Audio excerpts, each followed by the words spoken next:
નસીબમાં હોય તો મકાન તો કોઈ પણ બનાવી શકે છે, પણ ઘર બનાવવા માટે એક સારા પરિવારની જરૂર હોય છે.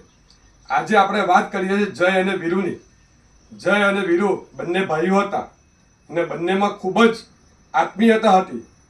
બંનેના માતા પિતા નાની ઉંમરમાં કાર અકસ્માતમાં એમનું અવસાન થયું હતું અને ત્યાર પછી જય અને વીરુ બંને ખૂબ જ ભણ્યા અને ભણ્યા પછી એ લોકોને સારી જોબ પણ મળી અને ત્યાર પછી જય અને વીરુએ બંનેને સારી પત્નીઓ મળી અને લગ્ન પણ બહુ સારી રીતે એ લોકોએ ધામધૂમથી કર્યા. ત્યાર પછી જય અને વીરુ બંને એક જ એપાર્ટમેન્ટમાં બંને નીચે અને ઉપરના ફ્લેટમાં રહેવા માંડ્યા અને ત્યાર પછી જય અને વીરુમાં થોડું દરાર પડવા માંડી, કારણ કે જય જે ખરું તે નીચેના ફ્લોર પર રહેતો હતો અને જયનો જોબનો ટાઈમ સવારના વહેલા જવાનું હતું અને સાંજે વહેલા આવવાનું હતું અને ત્યાર પછી વીરુને મોડા જવાનું હતું અને મોડા આવવાનું હતું અને બંનેને પાર્કિંગ પણ એક જ જગ્યાએ મળ્યું હતું. તેથી જઈને જે સવારે જે ગાડી મૂકે તેની પાછળ વીરુ એની પોતાની 4 વ્હીલ મૂકે. હવે સવારે જ્યારે જયે 4 વ્હીલ જ્યારે કાઢવાની હોય ત્યારે જય મોટેથી વીરુને બૂમ પાડે કે તારી ગાડી તું અહીંયાથી હટાવી દે, મારે જવાનું મોડું થાય છે. તેથી વીરુને એવું લાગે કે મારો ભાઈ મારી સાથે ગમે તેમ બિહેવ કરે છે, તેથી એ એના ભાઈની ગણતરી કરતો ના હોય. અને ત્યાર પછી વીરુને પણ રાત્રે એના જે છોકરાઓ ખરા તે રાત્રે ધમાલ મસ્તી કરે અને ઉપર ફ્લેટમાં કૂદે તો નીચેના ફ્લેટમાં અવાજ આવે.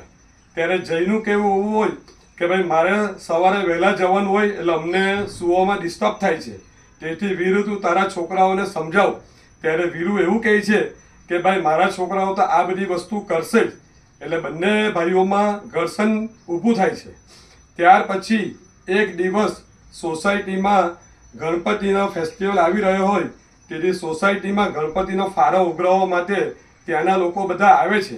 તે સમયે જય ગણપતિના ફારો ઉઘરાવવાળા છોકરાઓને 1000 રૂપિયા આપે છે અને કહે છે કે મેં તને જે તમને 1000 રૂપિયા જે આપ્યા છે તે મારા ફ્લોરના પણ આપ્યા છે, મારા ફ્લેટના પણ આપ્યા છે અને મારા ભાઈના ફ્લેટના પણ આપ્યા છે, કારણ કે અમારા બંનેનું ફેમિલી એક જ છે. અને આ વાક્ય જ્યારે વીરુ સાંભળે ત્યારે વીરુ એકદમ ગદગદ થઈ જાય છે અને એને એવું થાય છે કે હું મારા ભાઈ માટે પણ જે કંઈ વિચારતો હતો એ બિલકુલ ખોટી વાત છે. મોરલ ઓફ ધ સ્ટોરી કે આજે ભાઈઓ આજે પૈસાઓ માટે ઝઘડો કરે છે, ભાઈઓ અમુક અણબનાવના લીધે ઝઘડો કરે છે, પણ જે ભાઈઓ જે વચ્ચેનો જે પ્રેમ હોય, ભાઈઓ એટલે સુખ દુઃખના સાથી હોય છે. અને બીજી વસ્તુ કે જે વ્યક્તિના ભાઈનું આકસ્મિક અવસાન થયું હોય એને જ ખબર હોય કે ભાઈ પ્રત્યેનો પ્રેમ કેવો હોય છે. તેથી મોરલ ઓફ ધ સ્ટોરી કે સૌથી પહેલું તમારું